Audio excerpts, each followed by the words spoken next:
Ramírez López. Nuestro invitado es Carlos Ramírez López, conocido en el país como el Doctor Ley. Muy activo no solamente en el campo de la justicia, que es su especialidad, sino también como analista y como columnista, y además como muy activo en el Twitter. Estamos leyendo que el Tribunal Supremo de Justicia del oficialismo escogió los nuevos magistrados y que el 60% de los magistrados son repitientes. Quisiéramos saber varias cosas y que nos ampliara y nos detallara, no solamente para qué sirve el Tribunal Supremo de Justicia, cuáles son los casos que se llegan hasta el Tribunal Supremo de Justicia, sino y fundamentalmente cuáles son los requerimientos para ser un magistrado del Tribunal Supremo de Justicia y quiénes son estos magistrados. Tanto el 60% de los que habla algunos twitters y algunas noticias, como los nuevos. Bienvenido, Carlos Ramírez López. Muchas gracias, Napoleón. Me place estar contigo nuevamente y sobre todo en esta oportunidad.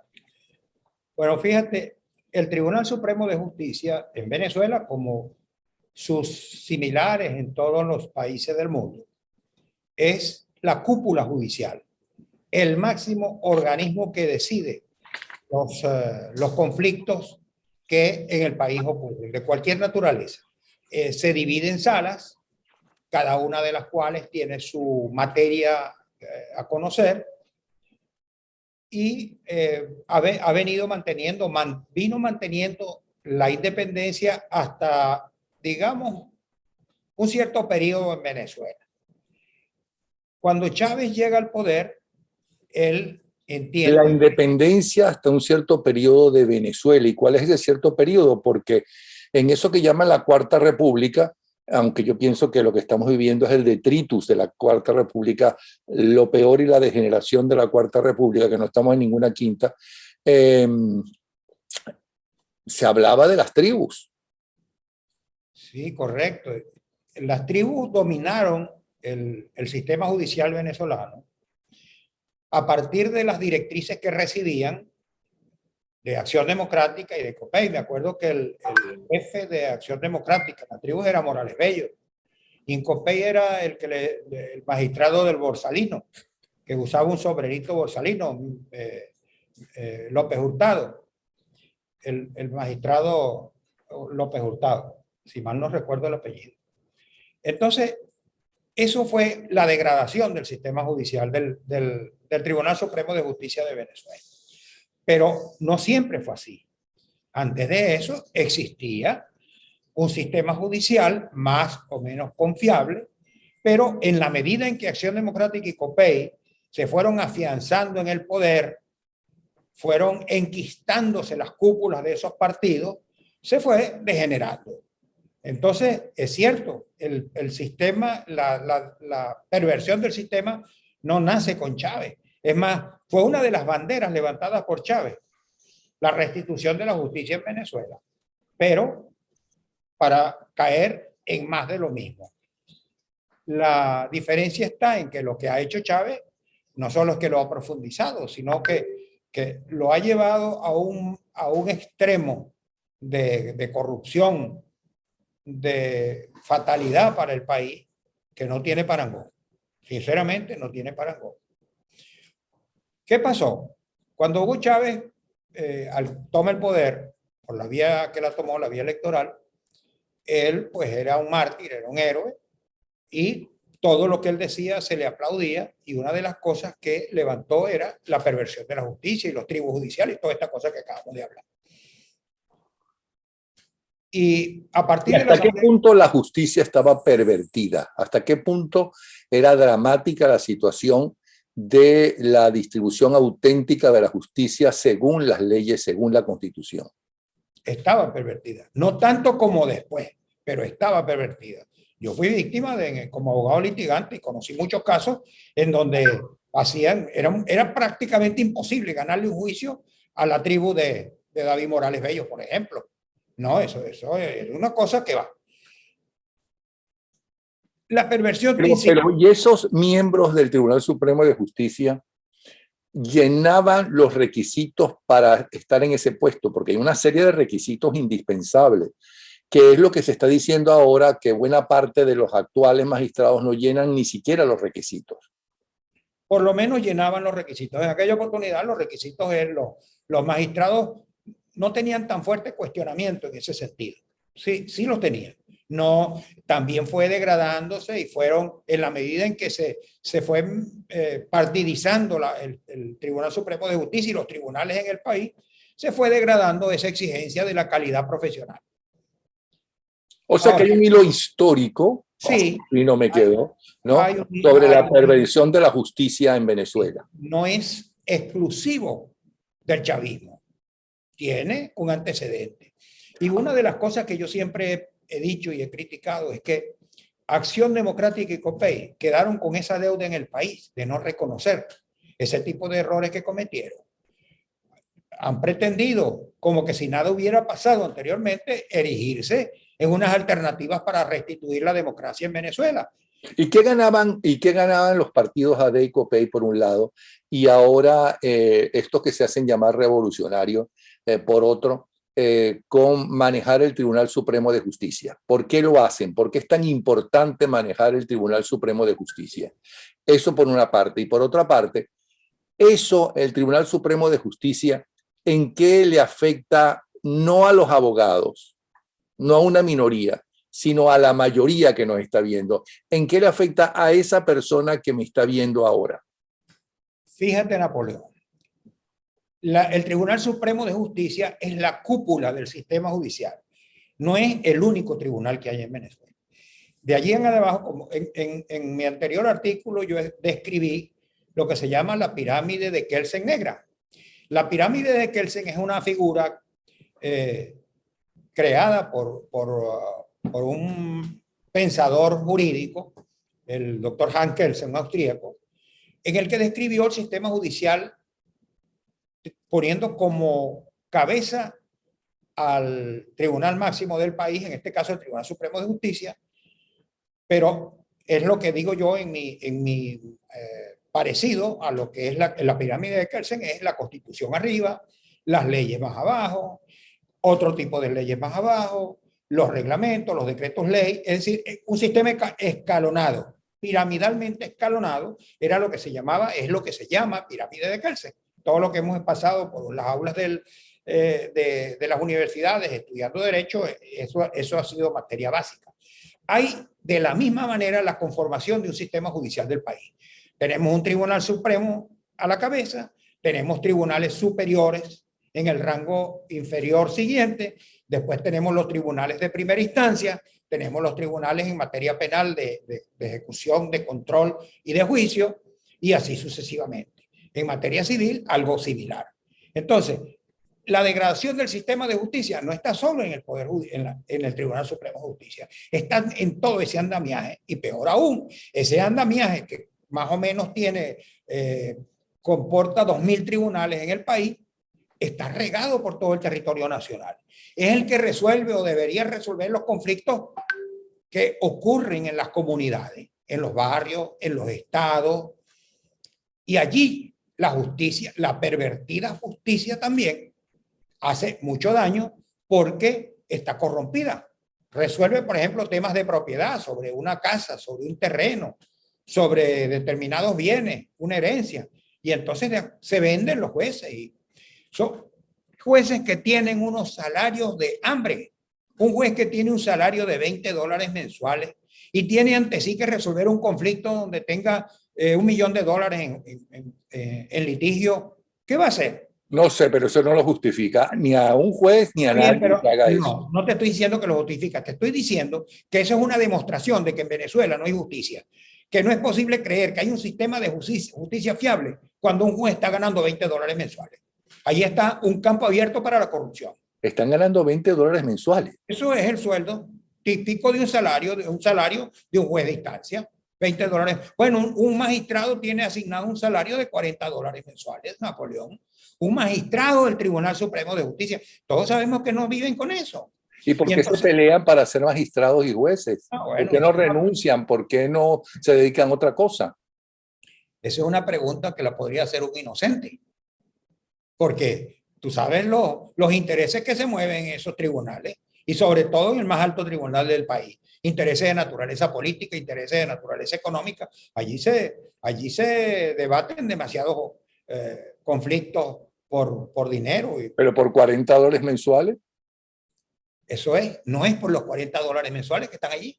Es obvio que no están allí por esos $40 mensuales, ni están porque se han sacrificado y les guste mucho la justicia y pasen trabajo y pasen necesidades. Nada más que para hacer justicia, viendo cómo entonces sentencia que a A o que a B le quede una determinada fortuna que se esté litigando. Eso es obvio que allí hay un mal evidente. Allí hay una evidencia clara de que el sistema no, en Venezuela no hay un sistema judicial.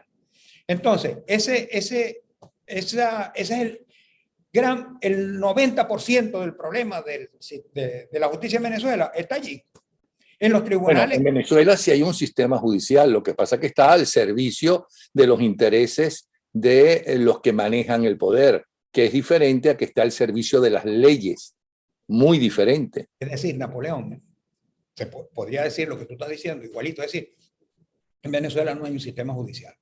Eso no es un sistema judicial. Eso es una organización delictiva, simplemente, simple y llanamente. Es una de las cosas que han llamado la atención en las denuncias que se han interpuesto pidiendo la intervención de la Corte Penal Internacional. Los delitos que se han denunciado ante esa Corte no pueden ser juzgados en Venezuela porque en Venezuela no hay una justicia independiente e imparcial capaz de hacerlo. Entonces, por eso se llevan las denuncias ante la Corte Penal Internacional. Su papel, el papel primordial que tiene el fiscal, es determinar la calidad de la justicia en Venezuela.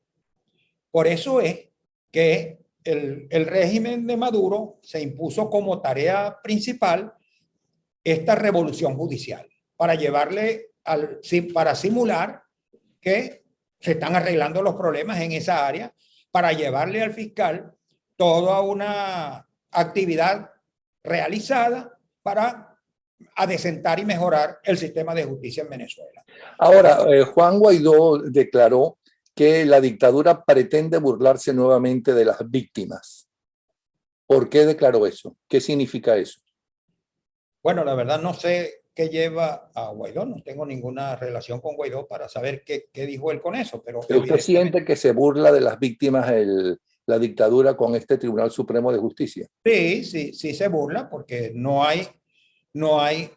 se está tratando de permitir que las víctimas tengan un trato justo ante la justicia, porque no hay un tribunal que la imparta, no existe independencia judicial, solamente, si como sabemos y comentamos, el 60% de los magistrados estos que nombraron son funcionarios del gobierno, personas adscritas al régimen, pues ninguno de ellos va a decidir en contra del régimen, ni va a decir que el régimen está cometiendo crímenes de lesa humanidad.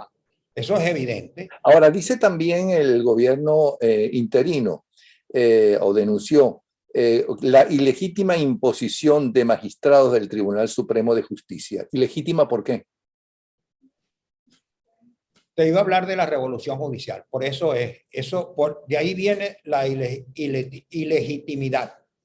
Esa revolución judicial tuvo tres componentes. Uno, modificaron la ley del Tribunal Supremo de Justicia, rebajando de 32 magistrados a 20. Entonces, esa es la primera, la reforma. La segunda es que crearon... Perdón, y no es ilegítimo reformarlo. No. Es el compuesto de las actividades que esa revolución judicial contiene. Son varias fases, varias etapas, varios componentes. Uno, la revolución judicial es la reforma a la ley del Tribunal Supremo de Justicia. Fue la primera. La reforma a la ley del Tribunal Supremo de Justicia. Dos, la creación, la formación de un nuevo Tribunal Supremo de Justicia con nuevos magistrados, sustituyendo a los magistrados, los 32 por 20.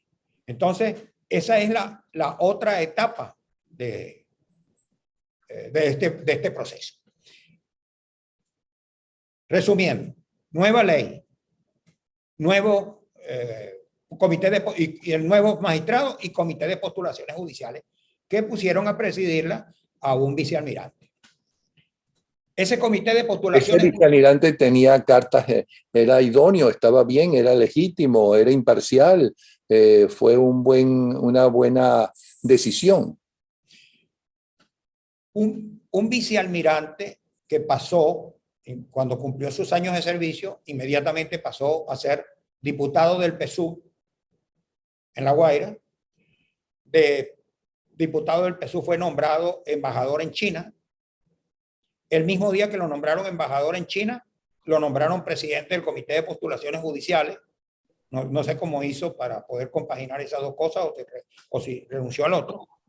Y entonces él fue el que presidió esa comisión, que por cierto fue quien se presentó con Pedro Carreño en la famosa entrevista esta donde Pedro Carreño, mano derecha de Diosdado Cabello, denunció que en vez de 32 magistrados, como dice la ley que había en el TCJ, habían 34, porque había un magistrado 33 y un magistrado 34 que estaban extramuros, detrás de las cortinas, que eran los que decidían todo y hacían lo que les convenía y querían. ¿Y quién es ese vicealmirante?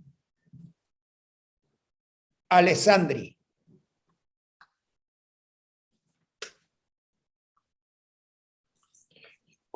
Ok, entonces se hizo esta reforma.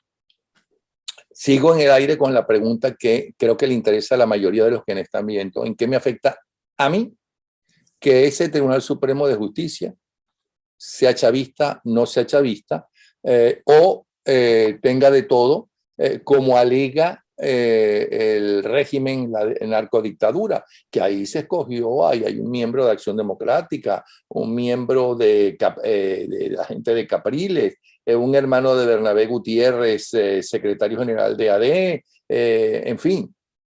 Sí, el juego político allí se pudo ver. El hermano de Bernabé, que es la Acción Democrática paralela a la de Ramos Alú, sustituyó, por cierto, a Marisela Godoy, que era otra magistrada también de la misma sala civil, pero de la AD de Henry Ramos. Entonces sacaron a la magistrada de la AD de Henry Ramos y pusieron a la magistrada como magistrada al hermano de Bernabé Gutiérrez. Se ve que allí hubo pues una combinación para eso. Luego Elías Vitar, que hombre, dice Enrique Mendoza, que es un hombre de Enrique Capriles. No lo sé, a ese no lo conozco. Pero fíjate que lo más importante de estos cambios, Napoleón, está en la sala constitucional. Tú sabes que la sala constitucional es lo que... Pero vamos a terminar con los que supuestamente son de oposición, por favor.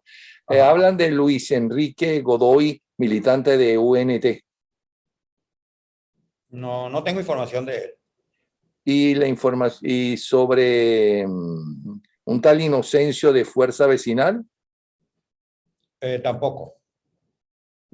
O sea, son unos desconocidos en el mundo de la justicia. Bueno, yo tengo 45 años como abogado y abogado litigante, yendo todos los días a los tribunales y estos señores no los he escuchado nombrar nunca. Ok, entonces sigamos. ¿Por qué eso me afecta a mí? Bueno, a mí no, porque yo soy periodista y siempre mezclan a los periodistas con la política, intenciones y demás cuentos. Y además, obviamente el gobierno me tiene como un enemigo. El primer programa que prohíben es el que yo tenía en Venevisión. Y hubo campaña y todo ese tipo de cosas. ¿Por qué a la persona que nos está viendo, que no se mete en política, que no es periodista, ¿okay?, le afecta estas asignaciones del Tribunal Supremo de Justicia? Bueno, para empezar, porque allí es donde se resuelven todos los conflictos y toda la persona que pueda tener un conflicto que llegue a los tribunales sabe que va a pasar por esa mano, y eso son, si depende de la calidad del conflicto, van a decidir de acuerdo a que si la persona tiene el apoyo de un partido o si la persona tiene dinero y reparte dinero, en fin, en ese sentido le afecta. Y además, no solo el tema civil, sino que además el tema penal. Las personas que tengan algún conflicto de naturaleza penal, que vayan a la cárcel o que estén acusados o que quieran acusar a alguien que los ha perjudicado con un delito, se va a ventilar ante los tribunales de naturaleza penal, que al final van a llegar también, pueden llegar, de acuerdo a la calidad del caso, a ese alto tribunal. Pero no quería que pasáramos este espacio de ese tribunal sin tocar lo que es la sala constitucional. Tú sabes que la sala constitucional es como un super tribunal dentro del tribunal. Es la que tiene todos los poderes, que hace lo que quiere hacer. Allí, entonces, eso lo ha manejado todo este es otro caso, que todo ese proceso quien lo ha manejado por parte del régimen es Cilia Flores. Cilia es la encargada, Cilia y Diosdado Cabello. Ellos son los que se han repartido los cargos, lo que tienen que ver con todo esto. El caso el tribunal de la sala constitucional. Fíjate tú, yo tengo aquí, ahorita tengo unas informaciones que dentro de poco voy a publicar. En la sala constitucional, Cilia Flores dejó a los que estaban y del CNE llevó a Tania de Amelio, que ha sido la espadachina del régimen en los temas electorales. Tania de Amelio. No permitió que quitaran a Michael Moreno, cosa que había muchas presiones para que así ocurriera. Se llevó para la sala social a... Michael Moreno es el mismo que estuvo preso, que es un acusado de delincuente. ¿Okay? Es el presidente hasta ayer del Tribunal Supremo. Y es legal que yo sé que si paga su pena, entonces en teoría ya está, la persona pagó su pena, o sea que sigue siendo un hombre, ¿cómo se llama? Honesto será, como la mayoría de la gente, supongo, porque ya pagó su pena, ¿ok? Pero puede ser, según la normativa o las leyes, puede ser presidente del Tribunal Supremo de Justicia o magistrado, aunque no fuera presidente del Tribunal Supremo de Justicia, un tipo que pasó por la cárcel y que fue sentenciado. Bueno, no luce muy ortodoxo eso, porque uno de los requisitos es tener una buena conducta moral. Y entonces, al haber pasado por allí, aunque es discutible eso, como tú lo dices, de que si ya pagó su delito y con ello su deuda con la sociedad, etcétera. Pero sabemos que lo que llevó a Michael Moreno al Tribunal Supremo no es haber superado ese obstáculo, sino su cercanía con Cilia Flores, que fue la que impuso que él fuera para allá, para ese tribunal, que fuese nombrado magistrado. Michael Moreno era juez de juicio de primera instancia en lo penal. Ni siquiera pasó por una corte superior, por un tribunal superior, sino que él llegó a ser hasta allí, hasta juez de primera instancia penal. Pero su cercanía con Cilia o el hijo de Cilia, pues lo llevó allí. También Cilia se llevó a Edgar Gavidia, un señor que fue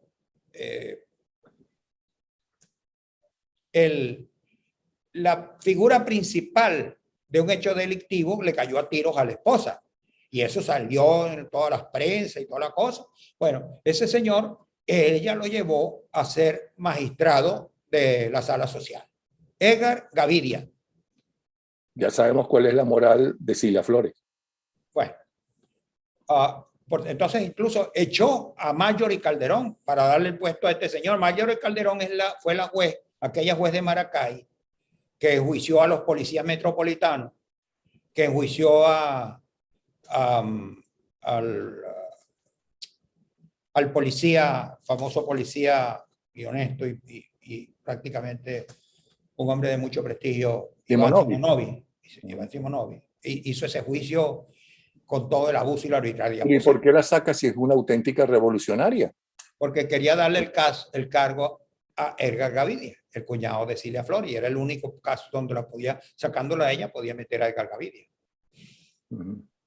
Esos son datos que vale la pena tomar en cuenta. Entonces, Cilia Flores, fíjate, ella no aceptó que le tocaran la sala constitucional, para que veas el poder de la sala constitucional. Ella no aceptó allí llevó este es otro caso prominente, Gladys Gutiérrez. Gladys Gutiérrez hasta ayer, no sé si todavía sigue siendo, si le quitaron el cargo, la encargada de la embajadora del gobierno de Maduro ante la Corte Penal Internacional.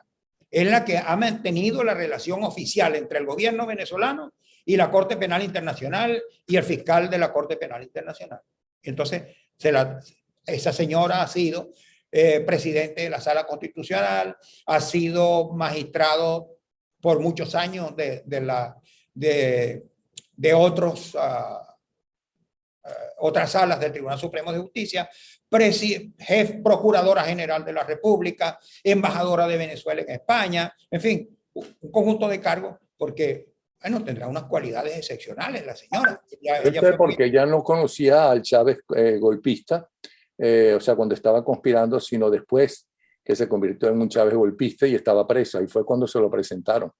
Sí, ella era muy amiga de Hugo Chávez, y de allí debe haber surgido pues esa recomendación. Bueno, pero lo cierto es que según estoy leyendo, de 20 magistrados que repiten 12, es decir, el 60%, la mayoría están solo en las salas más importantes, que es la constitucional, la penal, la político-administrativa y la electoral, ¿no? Correcto. Entonces, desde allí ellos pues dominan todo el Poder Judicial, tienen el sistema judicial. Ahora tienen que llevarle, y todo eso lo están haciendo para decirle al fiscal de la Corte Penal Internacional que en Venezuela existe un sistema judicial independiente, idóneo, imparcial, suficiente como para juzgar por sí mismo los crímenes que se están denunciando ante aquel tribunal en La Haya. Eso es la finalidad de este proceso. Pero ese señor sabe perfectamente que eso es mentira y sabe perfectamente cómo la narcodictadura dividió a lo que quedaba de Acción Democrática y a lo que quedaba de COPEI para poner un representante del AD oficialista y del COPEI oficialista. Bueno, es así, pero, ¿sabes? Se trata de un proceso judicial del más alto nivel en que las cosas deben constar en un expediente y en actas. No basta con que el fiscal tenga conocimiento de las cosas, sino que eso tiene que estar asentado en actas judiciales. Entonces, ese proceso, esa carrera que ellos asumieron para hacer la revolución judicial, estaba dirigido a hacerle ver al fiscal Karim Khan que en Venezuela había un sistema judicial suficientemente capaz para juzgar los delitos, con la asistencia técnica, como se dijo en la oportunidad en que vino el fiscal a Caracas, de la Corte Penal Internacional. Entonces... Sí, Karim Khan se chupa el dedo. Sí. Entonces, ellos tenían que presentar esa información y por eso fueron a toda carrera a hacer la revolución judicial. Y eso, como decimos nosotros, se les trancó el serrucho cuando ese programa de Pedro Carreño frente a Giuseppe Alessandrello, que es como se llama, que tú tomaste nota, el vicealmirante se llama Giuseppe Alessandrello. Conversando ellos dos en el programa de televisión, entonces él hizo esa gravísima denuncia. Sin duda que esa tuvo que haberla conversado con Cabello, que es su jefe, y eso paralizó el proceso. Eso impidió que le llevaran el 16 de abril el informe que tenían que haberle entregado al fiscal Karim Khan con todos los resultados de esa revolución judicial. ¿Qué pasó? Que no pudieron cumplir con esa fecha, con ese trámite de llevarle el informe renovando con la revolución judicial, sino que le llevaron más de lo mismo. El fiscal dio una declaración, dijo: aquí no me han traído nada nuevo, no hay nada diferente a lo que ya tenía, lo mismo que me han traído desde cuando mi antecesora en el cargo, Fatou Bensouda, le habían llevado, y todo lo que me han traído es lo que han repetido. No tengo ninguna cosa nueva. Pero además repitieron 8 veces el nombramiento todos estos nombramientos que tenían que hacer. Claro. Entonces, el fiscal prácticamente dijo: mira, yo voy a seguir con mi investigación, porque allí él tenía que haber tomado una decisión con el informe que le llevaran. Yo voy a ceder el trámite a que se haga en la jurisdicción interna, es lo que se llama la complementariedad positiva. hágase en Venezuela por los tribunales venezolanos y los órganos de investigación venezolanas todo lo que tenga que ver con estos crímenes. Y yo simplemente prestaré asistencia técnica para que eso se haga. Pero eso ya quedó truncado. Ya eso no puede ser, porque para eso fue que estaban haciendo la revolución judicial y resulta que fue un procedimiento que ya sabemos los resultados que tuvo. Ahora, quien estaba haciendo todo eso, esa presentación ante el fiscal, era esta señora Gladys Gutiérrez Alvarado, que acaban de nombrar presidente. Todavía no está presidente, pero ella o Tania de Amelio van a ser las presidentes, pues, impuestas por Cilia Flores de la Sala Constitucional. Le corresponde ahora al fiscal Karim Khan tomar la decisión de seguir. Ya él le pidió autorización al tribunal, a la Sala de Cuestiones Preliminares, le pidió autorización para continuar con la investigación por sí mismo. Claro, con la colaboración de los tribunales venezolanos. Para mí allí va a pasar que en algún momento le van a cerrar las puertas. Maduro le va a decir, no señor, aquí nosotros somos los que vamos a hacer. Es más, fíjate tú, esto lo puedes anotar. Lo que están persiguiendo con esta Sala Constitucional, el primer paso que van a dar, es decir, ahí van a dictar una sentencia para establecer que en Venezuela hay suficiente independencia del Poder Judicial para hacer ellos sus propias decisiones y que no permiten que se interfiera con las actuaciones de la Corte Penal Internacional. Ya eso tuvo un precedente en anterior oportunidad con la Corte Interamericana de los Derechos Humanos, en un proceso en que dicha Corte ordenó la reincorporación de unos magistrados, Perkin Rocha y otros que habían destituido. La Corte Interamericana intervino y sentenció en favor de esto, ordenó que los repusieran y entonces sentenciaron que la Corte Interamericana no tenía por qué estarse metiendo en los asuntos internos de Venezuela. Okay. Eso va a pasar. Pero volviendo a estas designaciones, Jorge Rodríguez, okay, el presidente del Parlamento, aseguró que se cumplió cabalmente con lo establecido en la Constitución venezolana para la selección de los nuevos magistrados y celebró el acuerdo que llevó a esta lista. Y por otro lado, en un Twitter, un señor llamado Armando Martini Pietri escribe, leo textual: fuentes bien informadas, no chismosos ni habladores de pendejadas, dicen nuevo Tribunal Supremo de Justicia. O sea, lo que dicen los habladores de pendejadas ni chismosos, no es así. El nuevo Tribunal Supremo de Justicia es amplio y con nuevas alianzas oficialistas. Repartición, magistrados principales, uno para Capriles, de Fuerza Vecinal. No entiendo muy bien esto, déjeme leerlo completo. Fuentes bien informadas, no chismosos ni habladores de pendejada, dicen nuevo Tribunal Supremo de Justicia es amplio y con o sea, lo está defendiendo, y con nuevas alianzas oficialistas. Repartición, 2 puntos, magistrados principales, uno para Capriles, AD, Fuerza Vecinal, suplentes, uno para Cambiemos, uno para UNT y uno para COPEI. No sé de qué sala estarán hablando. Si eso es posible, quienes se han prestado para eso son unos vagabundos. Si Capriles y otros, como dicen allí, se han prestado para eso, son unos bandidos que entrarán en el mismo saco que está entrando Maduro y Cabello y todos ellos. Ahora, fíjate, a partir de la ilegítima Asamblea Nacional del Gobierno... Eso no es muy fuerte lo que acabas de decir. Bueno, ¿de qué otra manera se puede catalogar? Sí, yo estoy aquí como verás en plan de ingenuo, porque lo que quiero es que nos enseñe el ABC de lo que está sucediendo. Bueno, sabemos que en Venezuela no hay institucionalidad legítima alguna, que a partir de la instauración de un gobierno, un poder ejecutivo presidido por Nicolás Maduro, nacido de un fraude electoral precisamente contra Enrique Capriles, ese régimen perdió legitimidad en ese momento y de allí en adelante surgió un proceso en Venezuela de desconocimiento de todo lo que proviniera de ese régimen y de la Asamblea Nacional que se eligió legalmente, legítimamente en el 2015, partió una serie de eventos que llevaron al establecimiento de un gobierno interino encabezado por Juan Guaidó, reconocido por una gran cantidad de países en el mundo, con esa legitimidad, con la legitimidad de origen y paralelamente un gobierno ilegítimo presidido por Nicolás Maduro, quien a su vez entonces nombró una asamblea, hizo designar una asamblea constituyente, una segunda asamblea constituyente que presidió Diosdado Cabello.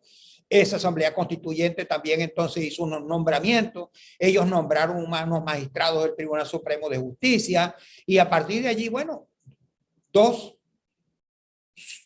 entidades paralelas hay en el país, una legítima, una ilegítima, la de Maduro y la que presidió Juan Guaidó. Entonces, a eso me refiero, que quien se esté prestando para conestar los actos de Maduro es una persona sin escrúpulos. ¿Eh? No hay ninguna duda para mí de eso. Un criminal, una persona que está siendo solicitada por unos cargos formulados ante la Corte del Distrito Sur de Nueva York por narcotráfico con datos específicos de sus actuaciones. ¿Está afirmando que Capriles es un criminal entonces? Si Capriles se une a la política de Maduro, está compartiendo con él una política criminal, una política que merece todo el repudio de los venezolanos y del mundo entero. Eso es lo que estoy diciendo. Yo no estoy asegurando que lo hizo. No me consta que lo haya hecho. Para el supuesto caso que lo haya hecho, que se haya prestado para esta actividad de la revolución judicial, está incurso en las peores cosas que se puedan ocurrir dentro de la oposición venezolana, de lo que se denomina la oposición venezolana. Eso es lo que creo, Napoleón. Bueno, entonces también hay que decirlo, o lo dice usted, como aclara Enrique Mendoza, un tal Inocencio de Fuerza Vecinal, un tal Luis Emilio Rondón de UNT, Gutiérrez, el hermano del diputado Bernabé Gutiérrez de Acción Democrática, y Elías Vitar, que es el representante en todo caso del grupo de Capriles, según afirma Enrique Mendoza, que sabe del mundo político, porque al fin y al cabo tuvo unas posiciones fundamentales y sigue teniendo mucha gente detrás de él. Bueno, si eso es verdad, por eso te digo, si eso es verdad, los peores calificativos que yo pueda haber dicho en este momento son pequeños, son cortos, ante lo que quisiera en verdad decir. A mí me indignaría que si eso se comprueba, ese tipo de actitud. Pero si ya están nombrados, ¿qué se va a comprobar? Ya están nombrados. Que son representantes de Capriles y del otro, y del otro, y del otro, como tú estás diciendo, repitiendo lo que dijo este señor. No sé si eso sea así. Es lo que te estoy diciendo, Napoleón. Sí. Entonces, fíjate, que a partir de la ilegítima Asamblea Nacional, entonces, recapitulando, se formó un comité de postulaciones judiciales.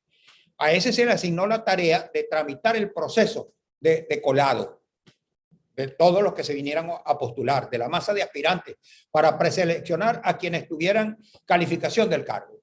Ese organismo no tuvo ninguna independencia, pues estuvo integrado por agentes gubernamentales.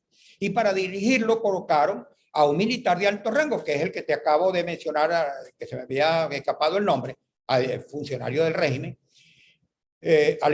Giuseppe Alessandrello. Luego, en el transcurso se postularon, Napoleón, 434 personas. Todos los PSUvistas, todos los dirigentes del PSUV y sus esposas y sus hijos quieren ser magistrados. De un tribunal cuyos magistrados tienen asignado un sueldo de $40 mensuales. Todos quieren ser. Hubo uno, el cónsul de Italia, que se postuló. O sea, nada menos que quería venirse de Italia a Venezuela, a vivir a Venezuela, para ser magistrado. Entonces, se postularon 434, de los cuales preseleccionaron 271. Y de esto, en el paso siguiente quedaron fueron colando, quedaron 147 aspirantes. 60% militantes del PSUV. En el siguiente paso de ese colado quedaron 240, los cuales deberían haber sido entrevistados personalmente, según el trámite que allí corresponde, a los días 22 y 23 de febrero. Esto significa que que es un trámite obligatorio, la ley establece que tienen que hacer entrevistas personales para ver sus aptitudes como posibles magistrados. Entonces, a estas personas 240 tenían que hacer entrevistas personales entre los días 22 y 23 de marzo. 2 días.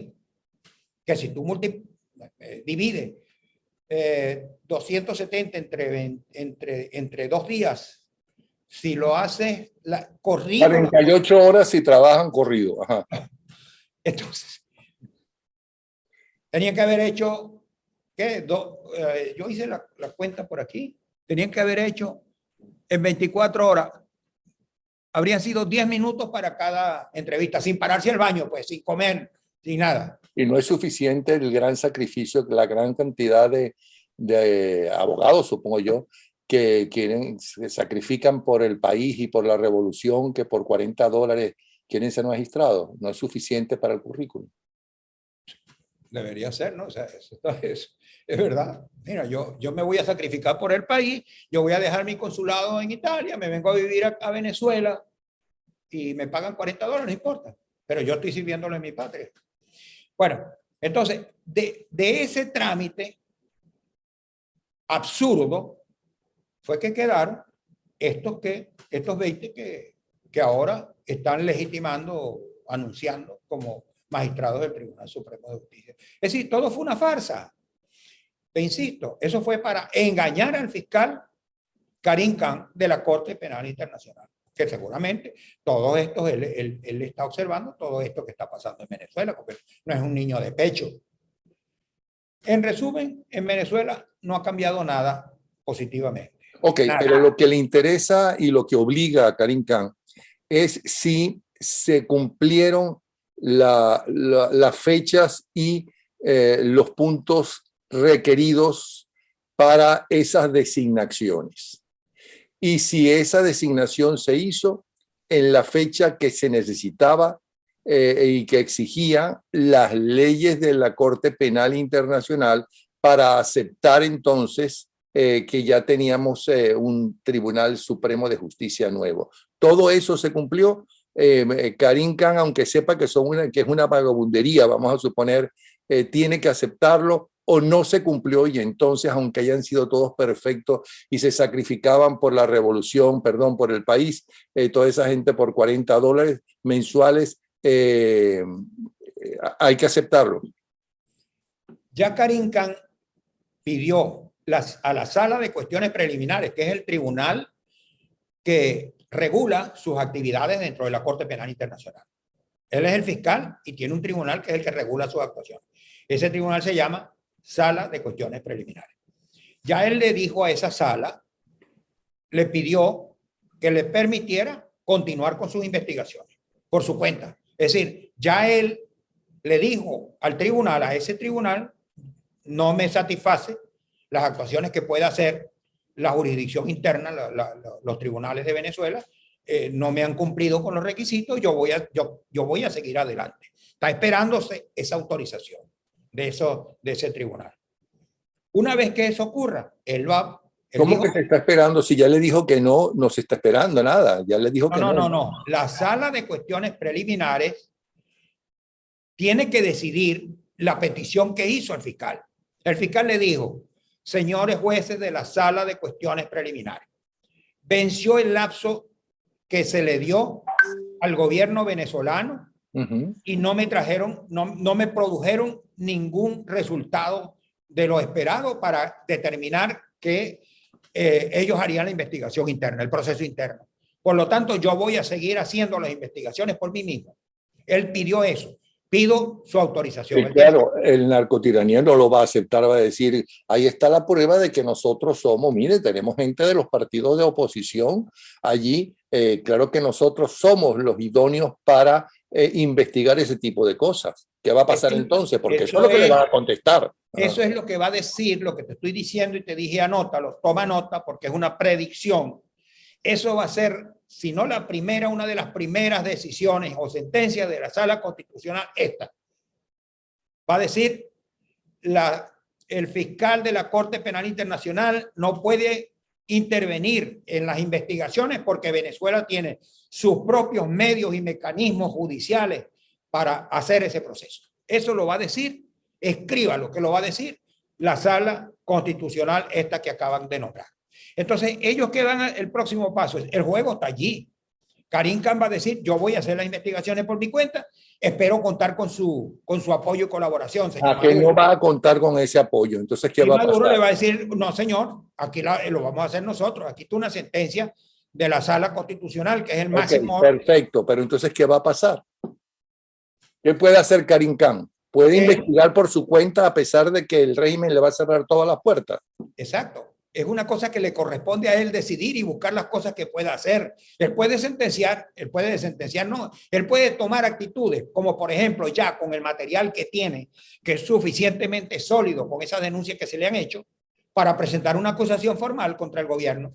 Él puede decir, vista que aquí tengo los recaudos donde prueba que hubo el crimen de mataron al concejal Fernando Albán, que lo tiraron de un 10º piso, estando preso, y los funcionarios que metieron, que señaló el gobierno, fueron solamente 2 policías que lo estaban vigilando y no la cadena de mando a la que pertenecen los oficiales. Entonces, todo esto ya lo tiene de todas formas. Pero él tiene que formalizar la acusación, que claro, es el paso que él debe dar. A lo que le cierren las puertas, porque Maduro va a tirar al pote de la basura ese memorándum de entendimiento que firmaron en Caracas. Lógico, no, claro. Y Karim Khan o queda como un sonso o se hace respetar y acusa penalmente a Maduro, a Vladimir Padrino López, a toda la cadena de mando. Que por el historial de Karim Khan se va a hacer respetar. Es lo que esperamos, rogamos a Dios, prendemos vela para que eso ocurra. Que no vaya a dejar Karim Khan de que se le falta el respeto a él y al sistema de justicia internacional de esa corte de esa manera. Él tiene que tomar el... No es faltarle respeto, no. Si ya Karim Khan dice que no se cumplieron los lapsos para empezar, ¿ok? Ya él está dando su posición. Mire, ustedes no cumplieron los lapsos, no se puede confiar en ustedes en cuanto a la legalidad de los pasos que hay que tomar. Yo tengo que seguir adelante. Napoleón, recuerda una cosa que te dije ahorita. Karim Khan no se gobierna solo. Él tiene que seguir la pauta que le dicte un tribunal que se llama Sala de Cuestiones Preliminares. Y esa Sala de Cuestiones Preliminares pudiera decirle, ojalá que no, no señor, usted no puede hacer eso. Hay que seguir agotando los recursos para trabajar con el gobierno venezolano. ¿Es posible que eso ocurra? Imposible no es. Incluso fíjate tú que dentro de esa Sala de Cuestiones Preliminares, que la forman 3 jueces, hay una señora que fue una juez, una de esos jueces, que se llama apellido Flores Liera, que fue nombrada por el gobierno de México, por López Obrador, aunque es una juez de buen prestigio, no se le conoce que esté incursa en ninguna cosa de corrupción ni nada de eso, pero ella fue nombrada por el gobierno de López Obrador, que ya sabemos su postura que tiene en el tema internacional frente al gobierno de Maduro. Uno no sabe, allí se van a mover muchos intereses. Pero esa decisión de ese tribunal tiene que ser unánime o a lo mejor esta señora Flores Liera no está de acuerdo con el resto, sus otros 2 compañeros. ¿Qué pasaría? Es cierto, son 3 jueces. Si 2 votan de otra manera, autorizarán a Karim Khan. Además, esa decisión es apelable ante la Sala de Apelaciones de la Corte Penal Internacional, que seguramente lo haría el fiscal Karim Khan. O sea, no sería la última palabra. ¿No? Es una batalla. Por eso yo siempre digo, los juicios, los procesos judiciales son una batalla. Sin puñales, sin revólveres, pero son una batalla. Ya yo estoy agotado solamente de las cosas que me estás diciendo y los pasos que se han dado y se van a dar. Es algo impresionante, pero entonces eso puede durar años y décadas. Bueno, ¿y cuánto han durado los juicios? Por eso es que en esa corte apenas han sentenciado 4 personas desde que se fundó en el año 2000. Van 22 años de la Corte Penal Internacional y han emitido 4 sentencias condenatorias. Últimamente sacaron otra, pero ahí el trámite es demasiado pesado, demasiado lento. Napoleón, ese trámite es tan complicado. Y yo creo, en uno de mis artículos que estuve analizando eso, me di cuenta que allí intervinieron en la formación de ese trámite, se llama reglas de procedimiento y prueba. Como que si todo lo establecido en el Estatuto de Roma no fuera suficiente, se creó un reglamento de cómo hacer las cosas. Se llama reglas de procedimiento y prueba, que eso es un enredijo y prácticamente ininteligible. Es como hecho a propósito.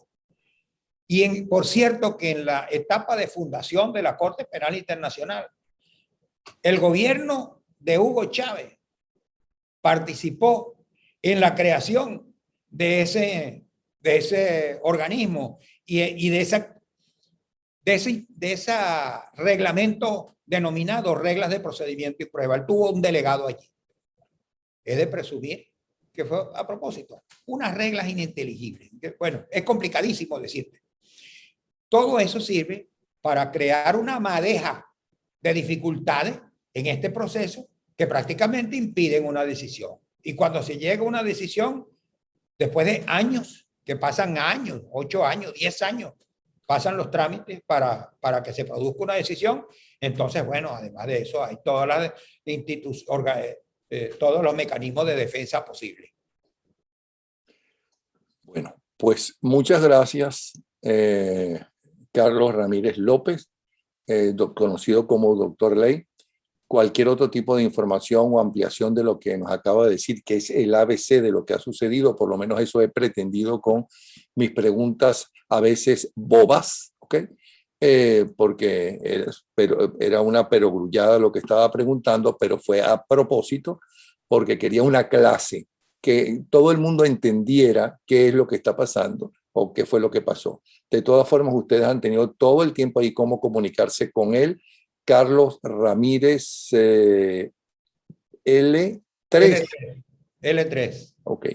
Carlos, L3. Carlos, muchísimas gracias, ok, por esta clase que nos diste. Okay. Yo te agradezco mucho, Napoleón. Espero que el susto que me dices que te hice no te dure mucho. Y porque yo creo que lo compartes. No eres el único asustado con eso. Yo estoy muy asustado también. Un abrazo. Hasta luego. Chao. Saludos a la familia. Con mucho gusto. Con mucho gusto.